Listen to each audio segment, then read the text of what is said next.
Sige, heto ang kuwento na isinalin at inangkop sa kulturang Pilipino. Malamig na ang hawak kong baso ng alak nang bigla akong hilahin ni Ramon Delgado sa gitna ng kanyang party para sa bagong taon. Hindi siya nakangiti. Hindi niya ako inalok ng inumin. Tinitigan niya lang ako ng kanyang nanlalamig na mga mata at binitawan ang mga salitang babago sa lahat. Jose, kailangan nating pag-usapan ang kinabukasan mo sa Delgado Manufacturing o mas tamang sabihin, ang kawalan mo nito. Ako si Jose Reyes, 45 anyos, at hanggang sa sandaling iyon, akala ko, ayos na ang lahat sa buhay ko. Sa loob ng 13 taon, nagtrabaho ako sa kumpanya ng aking biyenan. Nagsimula ako bilang Junior Operations Manager hanggang sa umakyat bilang Senior Vice President. Ibinigay ko ang lahat sa kumpanyang iyon. Mga weekend, mga holiday, mga oras kasama ang anak ko na hindi ko na maibabalik. Lahat dahil ipinangako sa akin ni Ramon Delgado na may halaga ang katapatan sa mundo niya. Sa likod namin, kasagsagan ng party. Ang asawa kong si Isabel ay tumatawa kasama ang kanyang ina malapit sa lamesa ng mga pagkain para sa medianoche. Ang 2 anyos kong anak na si Ana, nakikipaglaro sa mga pinsan niya sa sala. Lahat ay nagdiriwang sa pagdating ng bagong taon. Walang kamalay-malay na ang mundo ko ay malapit ng gumuho. Anong ibig mong sabihin sa kawalan ko ng kinabukasan? Tanong ko, pinapanatiling mahina ang boses. Nasa opisina kami ni Ramon. Malayo sa ingay. At sa mga taong akala pa rin ay isa lang itong masayang pagtitipon ng pamilya. Sumandal si Ramon sa kanyang mamahaling mesa na gawa sa Nara. Ang parehong mesa na tinulungan ko siyang piliin 5 taon na ang nakalipas nang iparenovate niya ang opisina. 45 ka na, Jose. Hindi pa matanda para sa isang lalaki. Pero sa industriyang ito, kailangan namin ng mga bago, mga mas batang isipan na nakakaintindi kung saan papunta ang teknolohiya. Parang sinuntok ang dibdib ko. Ramon, 13 taon na akong kasama ninyo. Itinaas ko ang production efficiency ng 40%. Nagdala ako ng mga kontratang milyon-milyon ang halaga. Ang kasunduan sa Santiago ay 2 taon na ang nakalipas. Putol niya sa akin. Ano bang nagawa mo para sa amin kamakailan lang? At ang mas mahalaga, ano ang kaya mong gawin sa susunod na 20 taon? Dahil iyon ang kailangan kong isipin, ang kinabukasan ng kumpanyang ito. Ang pinakamasakit ay kung gaano kaswal ang kanyang pananalita. Para bang pinag-uusapan lang namin ang panahon imbes na wasakin ang karera ko. Para bang ang 13 taon ng dedikasyon ay walang ibang ibig sabihin kundi isang expired na warranty. Tinatanggal mo ako sa trabaho, sabi ko. At parang abo ang lasa ng mga salita sa bibig ko. Nagre-restructure kami, pagtatama ni Ramon. Pero malinaw sa tono niya na isa lang iyong corporate term para sa parehong bagay. Si Marco Santos ang papalit sa posisyon mo. 29 anyos, may master's degree sa isang sikat na business school. Sa totoo lang, nagdadala siya ng enerhiya sa kumpanya na desperado na naming kailangan. Marco Santos, kilala ko siya. Bata, ambisyoso, yung tipo ng lalaking nagsusuot ng mamahaling Amerikana at laging bukang bibig ang disruption na parang relihiyon. 6 na buwan pa lang siyang consultant sa kumpanya at ako pa nga ang nagmentor sa kanya sa ilan sa aming pinakamalalaking kliyente. Kailan? Tanong ko. Sa 15 ng Enero ang huli mong araw. Bibigyan ka namin ng separation package syempre. 6 na buwang sahod at 1 taong health insurance. Sobra-sobra pa nga yan. 6 na buwang sahod pagkatapos ng 13 taong serbisyo. Sobra-sobra. Ang galit na namumuo sa loob ko ay nagpahirap sa aking paghinga. Alam ba ni Isabel? Tanong ko. Hindi pa. Naisip ko na gugustuhin mong ikaw mismo ang magsabi sa kanya pagkatapos ng party. Siyempre. Para hindi masira ang bisperas ng bagong taon ng lahat. Doon ko naintindihan na hindi lang ito desisyon sa negosyo, personal ito. Kailanman ay hindi inisip ni Ramon na sapat ako para sa kanyang anak. Hindi siya naniwala na ang isang lalaking galing sa isang simpleng pamilya sa Tondo ay karapat-dapat na maging bahagi ng pamilyang Delgado. At ngayong nakuha na niya ang 13 taon ng pagod at dugo ko, tapos na siya sa akin. Lumabas ako ng opisina at tumayo sa pasilyo, pinakikinggan ang mga tunog ng party na tumatagos sa mga dingding, tawanan, musika, mga taong nagta-toast para sa mga bagong simula habang ang mundo ko ay nagwawakas. Nandoon pa rin si Isabel sa tabi ng mesa ng pagkain, pero ngayon ay nakatingin na siya sa kanyang cellphone, nakangiti sa kung anumang nasa screen. Si Ana naman ay lumapit sa piano at tinutugtog ang isang simpleng melodiya gamit ang isang daliri, nakakunot ang noo sa konsentrasyon. Gumawa ako ng desisyon sa sandaling iyon. Hindi ang matalinong desisyon, hindi rin ang praktikal, kundi ang nag-iisang desisyon na tapat sa nararamdaman ko. Umalis ako. Nilagpasan ko ang party, kinuha ang coat ko mula sa aparador sa may pasukan at nagmaneho pa uwi ng tahimik. Sabi sa orasan sa dashboard ng kotse ko, 10:47 p.m. Sa loob ng 1 oras at 13 minuto, lahat ay magbibilang na para sa bagong taon. Maghahalikan sila, magyayakapan, at gagawa ng mga pangako na maging mas mabuting tao. Ako naman, mag-iimpake. Tahimik ang bahay pagdating ko. Sobrang tahimik. Tumayo ako sa sala kung saan kami ni Isabel ay nag-host ng sarili naming mga New Year's Eve party sa loob ng maraming taon, kung saan unang humakbang si Ana, kung saan binuo namin ang akala ko ay isang totoong buhay. Kumuha ako ng 2 maleta mula sa garahe at nagsimulang maglagay ng mga damit, toiletries, at iilang personal na gamit na talagang mahalaga sa akin. Ang litrato ng mga magulang ko na pumanaw ng 6 na buwan lang ang pagitan 3 taon na ang nakalipas. Ang pocket watch na bigay ng lolo ko noong graduate ako sa kolehiyo. At ang maliit na kumot ni Ana na itinatago ko sa drawer ng aking opisina. Minsan, sa mga mahihirap na araw, tinititigan ko iyon para maalala kung bakit ako nagtatrabaho ng husto. Halos tapos na ako nang marinig ko ang kotse ni Isabel sa driveway. Bumukas ang pinto sa harap at sumigaw ang boses niya, matalim sa galit. Jose, ano sa tingin mo ang ginagawa mo? Bakit ka bigla na lang umalis sa party? Alam mo ba kung gaano iyon nakakahiya? Lumabas ako ng kwarto, dala ang aking maleta. Nakatayo si Isabel sa pasilyo, suot pa rin ang kanyang designer dress. Namumula ang mukha dahil sa alak at galit. Tinanggal ako ng tatay mo, simpleng sabi ko. Kumurap siya. Ano? Ngayong gabi, bago pa kayo mag-toast para sa bagong taon, dinala niya ako sa opisina niya at sinabing papalitan na ako ni Marco Santos. Masyado na raw akong matanda. Wala na akong silbi. Nagbago ang ekspresyon ni Isabel, pero hindi sa paraang inaasahan ko.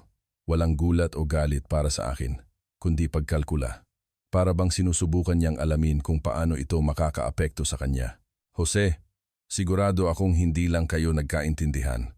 Hindi gagawin ni Itay. Ginawa na niya. Sa 15 ng Enero ang huli kong araw, 6 na buwang sahod at isang handshake.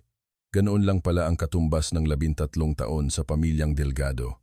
Well, baka naman kasi kung naging mas proactive ka sa pag-aaral ng mga bagong teknolohiya, sabi niya. Si Marco, marami siyang mga ideya tungkol sa automation at AI integration. Baka iniisip lang ni Itay na, itinaas ko ang aking kamay. Pinutol siya sa gitna ng pangungusap. Huwag. Huwag mo siyang ipagtanggol. Huwag mong palabasin na kasalanan ko ito dahil hindi ako sapat. Ibinigay ko ang lahat sa kumpanyang iyon, Isabel. Lahat. Kaya anong ginagawa mo? Nag-iimpake? Saan ka naman pupunta? Hindi ko alam, pag-amin ko. Pero hindi ako mananatili rito. Hindi sa bahay na ito na binili ng tatay mo para sa atin. Hindi sa buhay na ito kung saan may halaga lang ako hanggat kapaki-pakinabang ako sa imperyo ng mga Delgado. Nanlamig ang mga mata ni Isabel. Nagpapakadrama ka. Halos hating gabi na. Nasaan si Ana? Inisip mo man lang ba ang anak mo? Nasa bahay pa rin ng mga magulang mo si Ana, kasama ang mga pinsan niya. Magiging okay siya doon ngayong gabi. Sabihin mo sa kanya na mahal ko siya. Sabihin mo tatawagan ko siya bukas.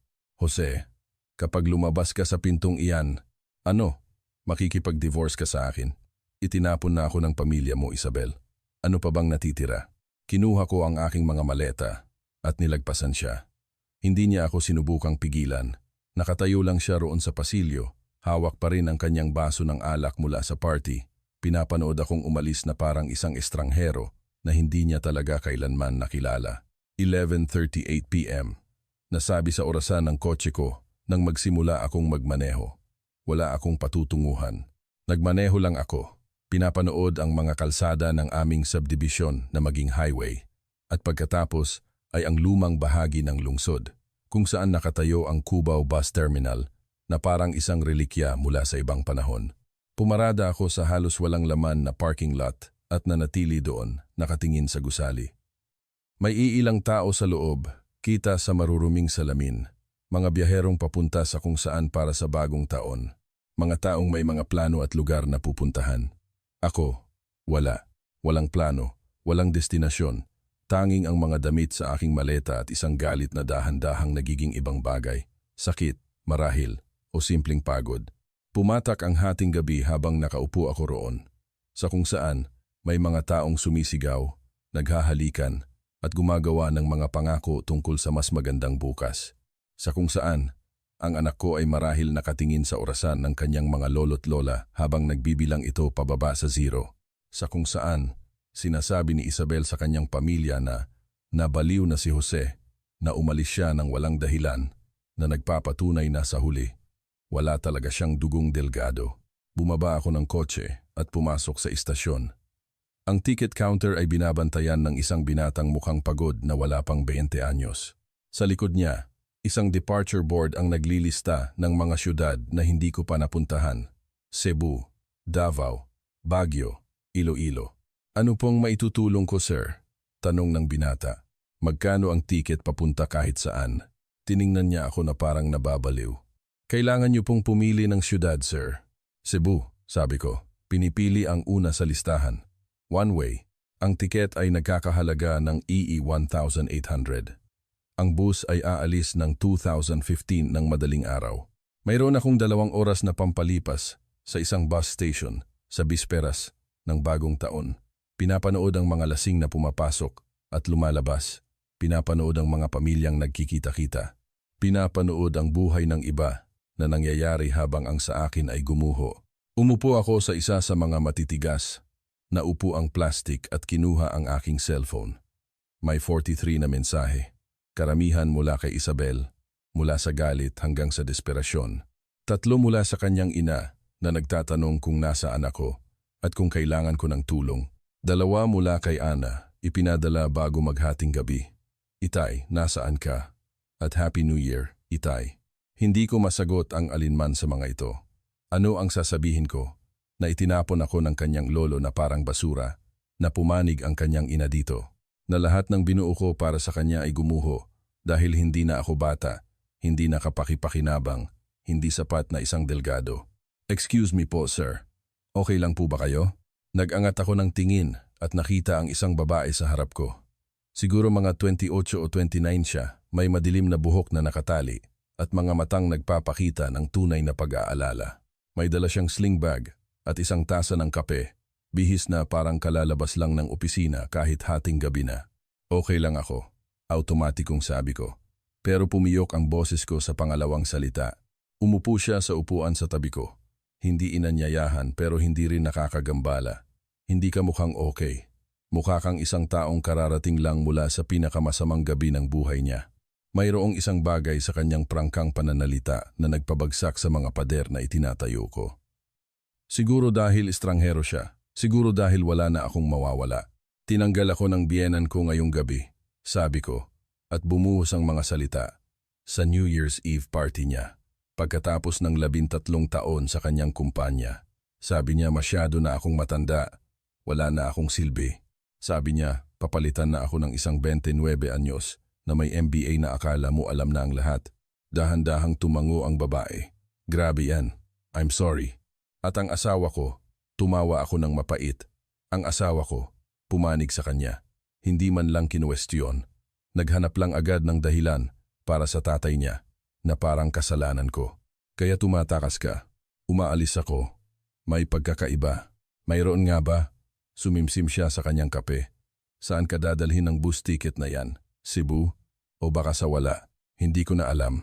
Natahimik siya sandali. Pinag-aaralan ako ng kanyang matatalim na mga mata. Pagkatapos ay kinuha niya ang kanyang cellphone at tumawag.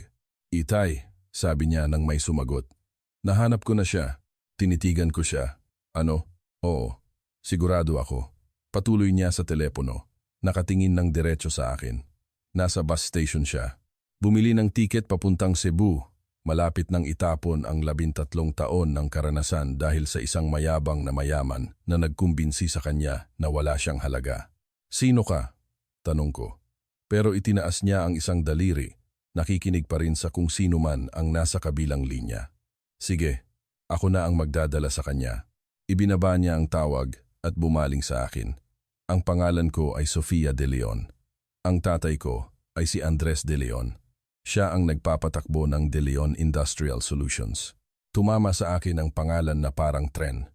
Ang De Leon Industrial Solutions ay isa sa pinakamalaking industrial consulting firm sa bansa.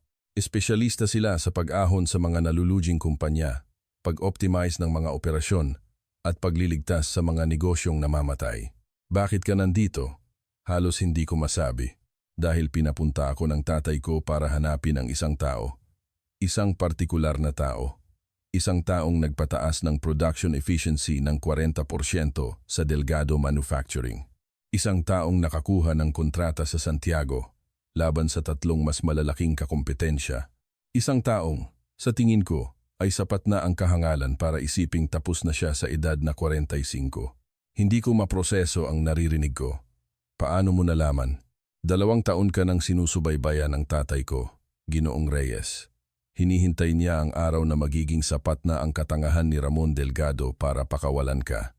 At nang makita ko ang listahan ng mga bisita para sa party ngayong gabi at nakarinig ng mga bulong-bulungan, alam kong ito na ang gabing iyon. Wala itong saysay. Tumayo si Sofia at inilahad ang kanyang kamay sa akin. Sumama ka sa akin. Gusto kang makilala ng tatay ko.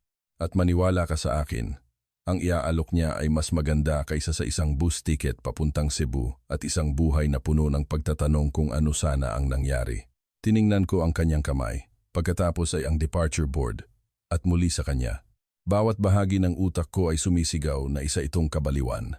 Pero ang parehong utak na iyon ay nagbigay sa akin ng 13 taon ng katapatan sa isang taong itinapon ako ng walang pag-aalinlangan. Ano ang gusto ng tatay mo? Tanong ko. Alukin ka ng trabaho at ipakita sa iyo kung ano talaga ang halaga mo. Hinawakan ko ang kanyang kamay at tumayo. Ang tiket papuntang Cebu ay naiwan sa upuan sa likod ko.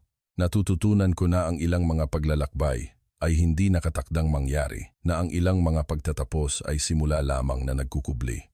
Nagmaneho kami sa mga tahimik na kalsada sakay ng kotse ni Sofia. Ang mga ilaw ng Metro Manila ay sumasalamin sa mga gusali na ngayon ay mukhang iba na. Lahat ay mukhang iba. Hindi niya ako pinilit na makipag-usap. Nagmaneho siya ng may kumpiyansa ng isang taong alam kung saan siya pupunta at bakit. Pwede ba akong magtanong? Sabi ko sa wakas. Silang. Bakit ako? May mga mas bata, mas magagaling ang credentials. Mga taong galing sa mga eskwelahang hindi ko kayang bayaran. Bakit ako pa ang kailangang hanapin sa isang bus station? Sumulyap sa akin si Sofia. Alam mo ba kung ano ang sinasabi ng tatay ko tungkol sa mga graduate ng business schools? Alam nila ang lahat ng teorya, pero wala silang alam sa realidad. Masasabi nila sa iyo kung paano i-optimize ang isang proseso sa papel, pero hindi pa sila nakatayo sa isang pabrika ng 3:00 ng madaling araw. Sinusubukang alamin kung bakit laging nasisira ang production line number 7. Sabi ni Delgado, matanda na raw ako, na hindi ko naiintindihan ang bagong teknolohiya. Si Delgado ay isang tanga na nagmana lang ng kumpanyang itinayo ng kanyang ama. Gusto mo bang malaman kung ano ang kinikilala ng mga tunay na lider? Karanasan, karunungan, at ang kakayahang lutasin ang mga problemang walang sagot sa textbook. Pumasok kami sa parking ng isang mataas na gusali sa Ayala Avenue. Kahit 1:00 ng madaling araw ng Enero 1, maliwanag ang gusali. Nagtatrabaho ang tatay mo sa bagong taon? Nagtatrabaho ang tatay ko hanggat may kailangang gawin. Dinala kami ng elevator sa ika-27 na palapag. Bumukas ang mga pinto diretso sa isang reception na sumisigaw ng tagumpay. Modernong sining, eleganteng mga kasangkapan, mga bintanang mula sahig hanggang kisame na may tanawin ng lungsod. Pero hindi ito magarbo. Ito ay may tiwala sa sarili. Malaki ang pagkakaiba. Si Andres De Leon ay nakatayo sa tabi ng bintana. Nang pumasok kami, may hawak na tasa ng kape. Mga 65 anyos siya, may kulay pilak na buhok at isang presensya na pumupuno sa silid. Nang lumingon siya, nakita ko ang mga mata ni Sofia sa kanyang mukha. Jose Reyes, sabi niya, lumalakad palapit na nakalahad ang kamay. Salamat sa pagpunta. Ang kanyang kamay ay matatag at napansin ko ang mga kalyo sa kanyang palad. Hindi ito isang taong ginugol ang kanyang buhay sa likod ng isang mamahaling mesa. Nagtrabaho siya gamit ang kanyang mga kamay. Nagtayo ng mga bagay, naintindihan kung ano ang ibig sabihin ng tunay na trabaho. Ginoong De Leon, salamat po dito, kung ano man ito. Pero nalilito po ako kung bakit ako nandito. Nandito ka dahil si Ramon Delgado ay isang hangal. At ako ay hindi, sabi niya. Itinuro ang isang leather na upuan. Maupo ka, mag-usap tayo. Nawala si Sofia sa ibang opisina. Iniwan kaming dalawa. Umupo si Andres sa tapat ko. 3 taon ko nang sinusubaybayan ang karera mo, sabi niya. Mula noong inahon mo ang planta ng Delgado sa Laguna. Naaalala mo ba ang proyektong iyon? Naaalala ko. Ang planta sa Laguna ay palaging lugi, malapit nang magsara. 6 na buwan akong nanatili doon. Nakatira sa isang murang boarding house. Nagtatrabaho ng 11 na oras bawat araw para matukoy ang mga problema at magpatupad ng mga solusyon. Nang umalis ako, kumikita na ulit ang planta. 53 na trabaho ang nailigtas. Naaalala ko, sabi ni Andres. Hindi mo lang iniligtas ang plantang iyon, Jose. Binago mo ng tuluyan kung paano ito gumagana. Nakinig ka sa mga manggagawa, sa mga taong talagang gumagawa ng mga produkto at ipinatupad mo ang kanilang mga mungkahi. Bihira iyon. Karamihan sa mga consultant ay dumarating na may mga nakahandang solusyon na binabaliwala ang elemento ng tao. Salamat po, pero hindi pa ako tapos. Sumandal si Andres. Pagkatapos noon, pinanood kitang hawakan ang kasunduan sa Santiago. 3 mas malalaking kumpanya ang kalaban mo. Lahat ay nag-aalok ng mas mababang presyo. Pero hindi ka lang nagbenta ng mga produkto, nagbenta ka ng relasyon.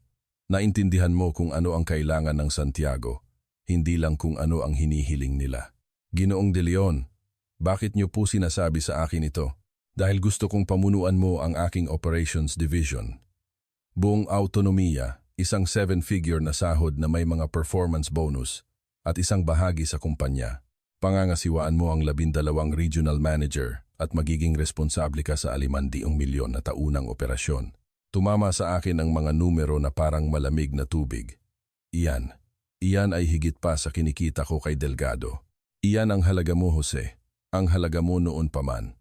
Masyadong tanga si Ramon Delgado para makita iyon. Sumandal ako sa upuan. Ang isip ko ay tumatakbo. Pero wala po akong MBA. Wala akong mga credentials. Mayroon kang 13 taon ng karanasan sa totoong mundo. Mayroon kang kaalaman na hindi maituturo sa isang business school. At ang pinakamahalaga, mayroon kang isang bagay na wala sa karamihan ng mga tao sa industriyang ito, integridad. Paano niyo po nalaman? Ngumiti si Andres. Dahil nang inahon mo ang planta sa Laguna, pwede mo sanang angkinin ang lahat ng papuri. Sumulat ng isang ulat na nagpapakita ng iyong galing at gawing bayani ang iyong sarili. Sa halip, sumulat ka ng 40 bahinang dokumento na nagbibigay puri sa mga manggagawa, ipinapaliwanag ng detalyado ang kanilang mga kontribusyon. Dumating sa akin ang ulat na iyon, doon ko nalaman na iba ka. May naramdaman akong kakaiba sa aking dibdib. Pag-asa, marahil, o simpleng unang hininga pagkatapos, malunod ng matagal. Ano po ang eksaktong gagawin ko?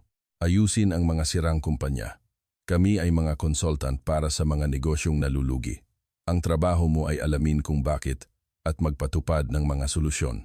Ito ay trabahong may mataas na pressure, mataas na panganib. Maglalakbay ka, magtatrabaho ng mahabang oras, haharap sa mga imposibleng problema.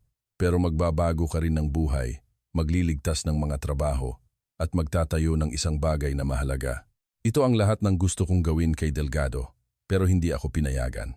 Pinanatili ako ni Ramon sa mga operational role, namamahala sa mga umiiral na sistema sa halip na baguhin ang mga ito. Kailan po ako magsisimula? Sa Enero 2. Bukas. Huminto siya. Ang anak mo, si Ana, tama? 2 anyos siya.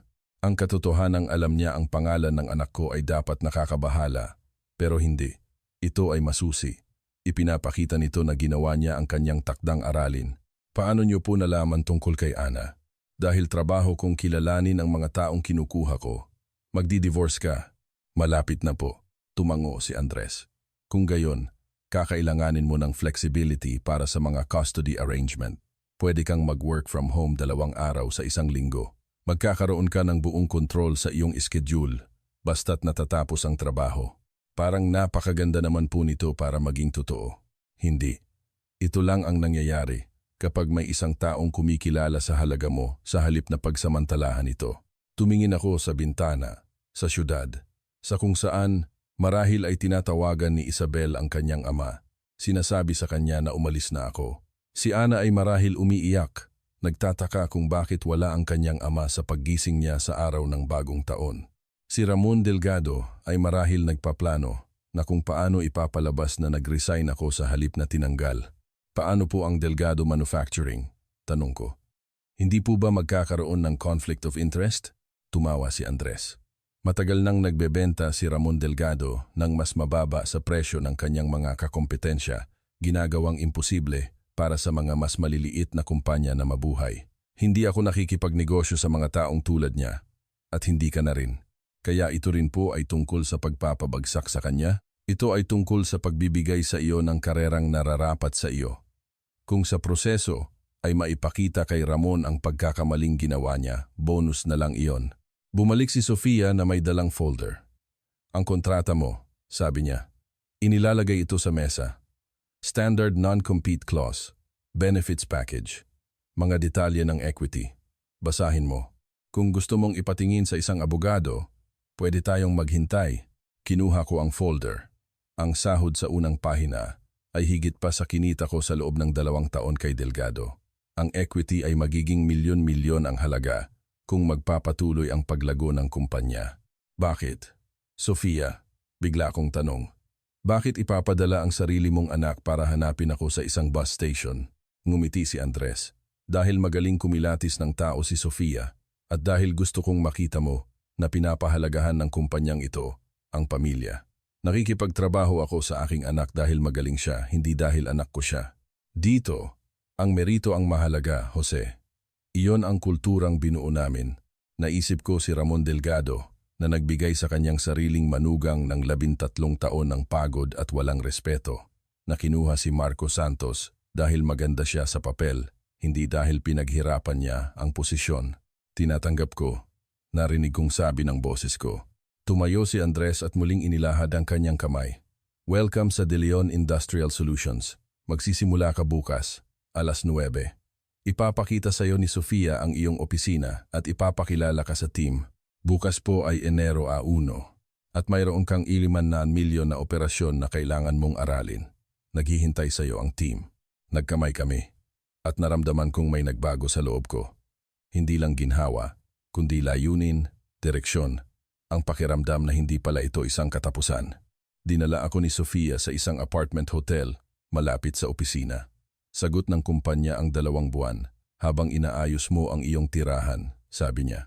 Pagkatapos, mayroong relocation package kung gusto mong lumipat ng mas malapit. Kailangan kong makita ang anak ko. Siyempre, kunin mo ang umaga. Pumasok ka pagkatapos ng tanghalian. Ang 9:00 ay para lang makita kung seryoso ka. Halos matawa ako. Sinusubukan niyo ako? Lagi. Hindi itinayo ng tatay ko ang kumpanyang ito sa pagtitiwala lang sa itsura. Huminto siya sa parking ng hotel. Jose, magiging tapat ako sa iyo. Mahirap ang trabahong ito. Makakatagpo ka ng mga taong iisipin na nakuha mo ang trabaho dahil naawa sa iyo ang tatay ko. Magtatrabaho ka ng mas mahabang oras kaysa sa ginawa mo kay Delgado. Kahit sa unang taon lang. Kaya ko yan. Alam kong kaya mo. Nabasa ko ang mga performance evaluation mo lahat, bawat taon. Pasan mo na ang Operations Division ni Delgado sa nakalipas na 5 taon. Ngayon, sa wakas, makukuha mo na ang nararapat na papuri. Pagkaalis niya, nanatili ako sa kwarto ng hotel. Matagal na nakatitig sa aking cellphone. Sa wakas, tinawagan ko si Isabel. Sumagot siya sa unang ring. Nasaan ka? Nasa isang hotel. Okay ba si Ana? Umiiyak siya, Jose. Hindi niya maintindihan kung bakit ka umalis. Pwede ko ba siyang makausap? 2:00 na ng madaling araw. Tulog na siya. Kung gayon, sabihin mo sa kanya na mahal ko siya. Sabihin mo susunduin ko siya bukas ng hapon at pupunta kami sa paborito niyang pizza place. Natahimik si Isabel sandali. Ano bang ginagawa mo, Jose? Nagkakaroon ka ba ng midlife crisis? Tatanggap ako ng bagong trabaho. Bago? Hindi ka pa nga opisyal na umaalis sa Delgado Manufacturing. Hindi mo pwedeng... Pwede, Isabel. Nilinaw ng tatay mo ngayong gabi na wala na akong halaga sa kanya. Kaya naghanap ako ng isang taong kumikilala sa halaga ko. Kababaliwan yan? Hindi. Ang manatili sa isang kumpanyang trinato, akong parang basura ang kabaliwan. Ako ito. Sa wakas ay nirerespeto ang sarili ko para umalis. Kailangan ni Ana ng katatagan. Kailangan niya ng isang ama na hindi gumagawa ng mga biglaang desisyon. Kailangan ni Ana ng isang ama na magpapakita sa kanya na hindi mo hahayaang tratuhin ka ng mga tao na parang disposable ka. Tatawagan ko siya sa umaga. Ibinaba ko ang tawag bago pa makasagot si Isabel. Pagkatapos ay pinatay ko ang telepono at nakatulog sa unang pagkakataon sa loob ng maraming buwan nang walang mabigat na pasanin sa dibdib. Kinaumagahan, Enero 1, nagising ako ng alas 6, hindi dahil sa alarm, kundi dahil sanay na ang katawan ko sa maagang paggising. Pagkatapos ng 30 taong conditioning, naligo ako, isinuot ang isa sa mga damit na inimpake ko at tumingin sa salamin. Ang lalaking nakatingin pabalik ay mukhang iba mas magaan, na parang natanggalan ng isang pabigat na matagal na niyang pasan na nakalimutan na niya kung ano ang pakiramdam na tumayo ng tuwid. Binuksan ko ang cellphone. 72 messages. Binaliwala ko ang karamihan at direktang tinawagan ang numero ni Ana. Itay? Ang boses niya ay maliit, nag-aalala. Hi anak, pasensya na kagabi. Sabi ni inay umalis ka na raw sa trabaho at lumayas. Baka raw lumipat ka na ng malayo. Hindi ako umalis anak. Tinanggal ako ni Lolo Ramon. Pero nakakuha ako ng mas magandang trabaho. Isang napakagandang trabaho. At hindi ako aalis kahit saan nang hindi ka kasama. Pangako? Pangako. Anong masasabi mo kung sunduin kita mamayang tanghali? Kakain tayo ng pizza at ice cream at ikukwento ko sa iyo lahat. Pwede ba akong matulog sa bago mong lugar mamayang gabi? Tumingin ako sa paligid ng kwarto ng hotel. Hindi ito gaanong kalakihan pero sa akin ito. Siyempre, ihanda mo ang gamit mo. Pagkatapos naming mag-usap ni Ana, tinawagan ko ang aking abogado, Martin Cruz. Sagot niya kahit bagong taon. Martin, si Jose ito. Kailangan kong asikasuhin mo ang divorce ko. At kailangan kong siguraduhin na ang separation package ko mula sa Delgado Manufacturing ay matibay. Walang butas, walang clause na makakasama sa akin sa huli. Ginawa na ni Isabel sa wakas. Ang tatay niya ang gumawa. Mahabang kwento. Matutulungan mo ba ako? Inihahanda ko na ang mga papeles. May ipapadala ako sa iyo para repasuhin mo sa Biyernes. Tanghali, nagmaneho ako papunta sa bahay ni Ramon Delgado. Ang aking mga kamay ay matatag sa manibela. Ang aking isip ay malinaw. Sinalubong ako ni Isabel sa pinto. Nasa likod niya si Ana na handa na ang backpack. Kailangan nating pag-usapan ito, sabi ni Isabel. Hindi na. Makikipag-ugnayan sa iyo si Martin Cruz para sa mga papeles ng divorce. Sa kanya ka makipag-usap. Jose, nagpapakabata ka ba? Nagiging tapat ako. Sa unang pagkakataon sa loob ng 13 taon, lubos akong tapat sa kung ano ang gusto ko at kung ano ang nararapat sa akin. Tumakbo si Ana palagpas sa kanyang ina at niyakap ako. Namiss kita, Itay. Namiss din kita, anak. Halika na, kain na tayo ng pizza. Habang papalayo kami, tahimik si Ana sandali. Pagkatapos ay nagsalita siya. Dahil ba ito sa sinabi sa iyo ni Lolo Ramon? Narinig mo? Narinig ko si inay at si Lola na nag-uusap kaninang umaga. Sabi nila ginagawa lang daw ni Lolo ang pinakamabuti para sa kumpanya. Dapat daw, maintindihan ko na hindi personal. Pumarada ako sa pizza parlor at lumingon sa aking anak. Ana, gusto kong tandaan mo ito. Kapag may nagsabi sa iyo na ang masamang pagtrato sa iyo ay hindi personal, nagsisinungaling sila. Lahat ng ginagawa natin sa iba ay personal. At kung may magpaparamdam sa iyo na wala kang halaga, na hindi ka sapat, umalis ka. Hanapin mo ang mga taong nakakakita ng halaga mo. Tulad ng bago mong trabaho? Eksakto. Tulad ng bago kong trabaho. Sa pagkain namin, ikinuwento ko sa kanya lahat tungkol kay Andres de Leon at Sofia, tungkol sa bagong posisyon at mga oportunidad na darating. Nakikinig si Ana nang may seryosong atensyon na karaniwan niyang inilalaan para sa kanyang mga paboritong libro. So, tutulungan mo ang ibang mga kumpanya? Tanong niya. Aayusin mo ang mga sirang bagay? Gagawing mas maganda? Iyon ang lagi kong ginagawa sa kumpanya ni Lolo. Oh, pero ngayon, magagawa ko na ito sa sarili kong paraan at mas marami na akong oras para sa iyo. Ngumiti si Ana. Ang unang totoong ngiti na nakita ko sa kanya sa loob ng maraming buwan. Mabuti yan. Gusto ko kapag nasa bahay ka. Nang gabing iyon, nakatulog si Ana sa sofa bed ng hotel room habang nanonood ng pelikula. Ako naman ay umupo sa maliit na desk para basahin ang kontratang ibinigay sa akin ni Andres. Bawat clause, bawat benepisyo, bawat responsibilidad lehitimo. Totoo. Ito ang lahat ng ipinangako sa akin ni Delgado, pero hindi kailanman tinupad. Nag-vibrate ang cellphone ko sa isang mensahe mula kay Sofia. Bukas ay magiging matindi. Magpahinga ka. At congratulations sa paggawa ng tamang desisyon. Nag-reply ako. Salamat sa lahat. Mabilis ang kanyang sagot. Pasalamatan mo ang tatay ko. Mensahero lang ako. Pero kung may halaga man, masaya akong kasama ka na namin. Kailangan namin ng mga taong tunay na may pakialam sa ginagawa nila.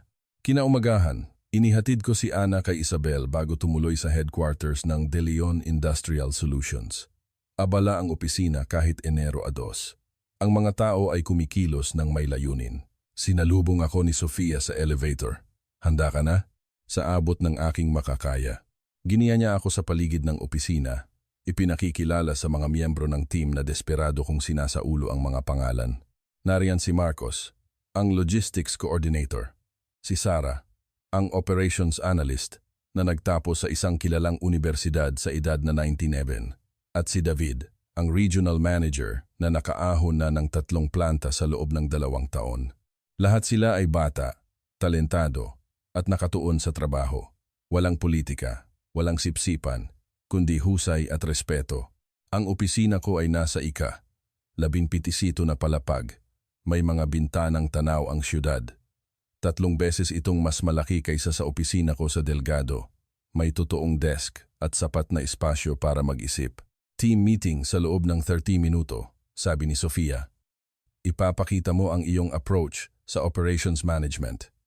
Gustong marinig ng tatay ko ang iyong filosofiya bago kanya bigyan ng unang proyekto. Ang bilis naman. Ganyan kami dito. Ang pagiging mabagal ay magastos.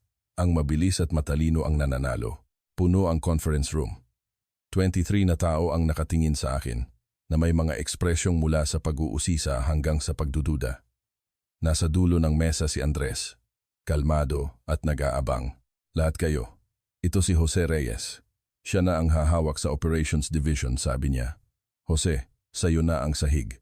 Tumayo ako, kumakabog ang puso. Ito na ang sandali. Patutunayan ko na karapat-dapat ako sa pagkakataon o kukumpirmahin ko ang hinala na isa lang akong charity case. Hindi ako magpapanggap na alam ko ang lahat ng sagot. Simula ko. Pero ginugol ko ang 13 taon sa pag-aaral kung ano ang gumagana at hindi sa pagmamanupaktura. At ang pinakamahalagang natutunan ko ay ito. Hindi mo maaayos ang isang kumpanya mula sa loob ng isang boardroom. Inaayos mo ito mula sa production floor. Sumandal si Marcos. Anong ibig mong sabihin?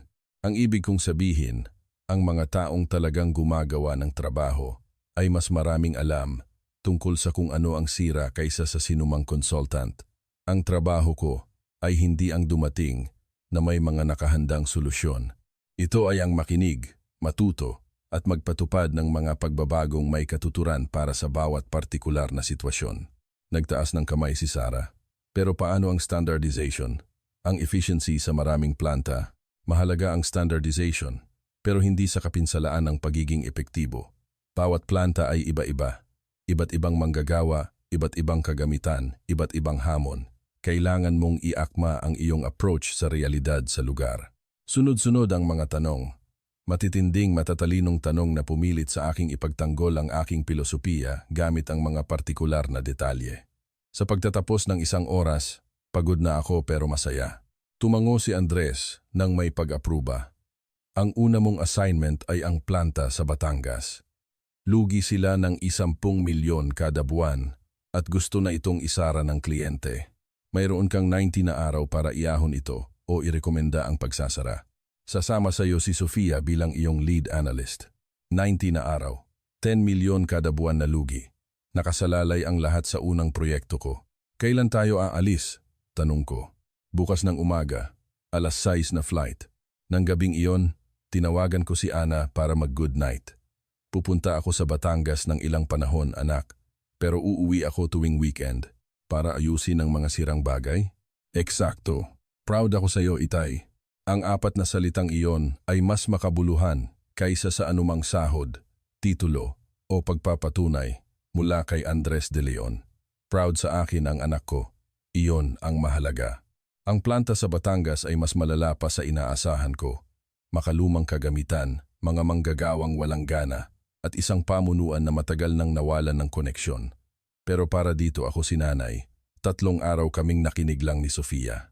Kinausap namin ang mga operator, maintenance staff, mga supervisor. Lahat sila ay may mga ideya kung ano ang mali. Halos lahat ay may mungkahi kung paano ito ayusin. Bakit walang nagpatupad ng mga solusyong ito? Tanong ni Sofia sa isang veteranong manggagawa. Dahil wala namang nagtanong sa amin, sagot niya. Ang mga consultant na nauna dito ay tumingin-tingin lang ng ilang araw, sumulat ng report, at umalis. Hindi sila talaga nakipag-usap sa amin. Iyon ang naging approach namin. Tuwing umaga, nagtatrabaho kami sa mismong production floor. Kinikilala ang mga kagamitan, inuunawa ang daloy ng trabaho, nararanasan mismo ang mga problema. Tuwing gabi, kinokolekta namin ang mga tala at bumubuo ng mga solusyon batay sa sinabi sa amin ng mga manggagawa. Sa loob ng 30 araw, nabawasan namin ang lugi sa asain milyon kada buwan. Sa loob ng 60 araw, break-even na kami. Sa 90 araw, kumikita na ang planta sa unang pagkakataon sa loob ng 3 taon. Lumipad si Andres para sa huling pagsusuri. Nilakad niya ang planta, kinausap ang mga parehong manggagawa, at nirepaso ang aming mga ulat. Jose, sabi niya habang nakatayo kami sa parking lot, pinapanood ang pagdating ng panghapon na shift. Ito mismo ang alam kong kaya mong gawin. Team effort po ito. Malaki ang naitulong ni Sofia. Oo, malaki. Pero ikaw ang namuno. Nakuha mo ang tiwala nila. Iyon ang pamumuno. 6 na buwan pagkatapos kong magsimula sa bagong trabaho, nakatanggap ako ng tawag mula kay Marco Santos. 5 buwan na niyang pinamumunuan ang dati kong dibisyon sa Delgado Manufacturing. Jose, si Marco ito. Kailangan ko ng payo mo. Tungkol saan? Tungkol sa lahat. Ang planta sa Laguna ay bumabagsak na naman. Ang production efficiency ay bumaba ng 22% mula nang umalis ka. Sinubukan kong mag-implement ng mga bagong sistema, pero walang gumagana. Halos matawa ako. Halos. Marco, kinausap mo na ba ang mga manggagawa? Tinanong mo ba sila kung ano ang nagbago? Well, nagpadala ako ng survey. Isang survey? Pumunta ka ba doon mismo, tumayo sa production floor, at kinausap ang mga tao ng harapan, katahimikan? Sabi ni Ginoong Delgado, makaluma ka raw. Mas episyente daw ang mga survey at data analysis. Maraming bagay na mali si Ginoong Delgado. Hindi sinasabi sa iyo ng data ang tungkol sa foreman na may cancer ang asawa, o sa makina na may kakaibang ingay bago masira, o sa shortcut na alam ng lahat pero wala sa manual. Kailangan mong nandoon, Marco. Kailangan mong magmalasakit sa mga tao, hindi lang sa mga numero. Tutulungan mo ba ako? Hindi. Pero bibigyan kita ng parehong payo na ibinigay sa akin ng tatay ko noong nagsisimula pa lang ako. Mas maraming alam ang mga taong gumagawa ng trabaho kaysa sayo. Pakinggan mo sila. Ibinaba ko ang tawag at may naramdamang hindi inaasahan. Hindi kasiyahan o paghihiganti, kundi kalungkutan para sa kung ano ang nangyayari sa Delgado Manufacturing nang walang sinumang talagang marunong magpatakbo nito.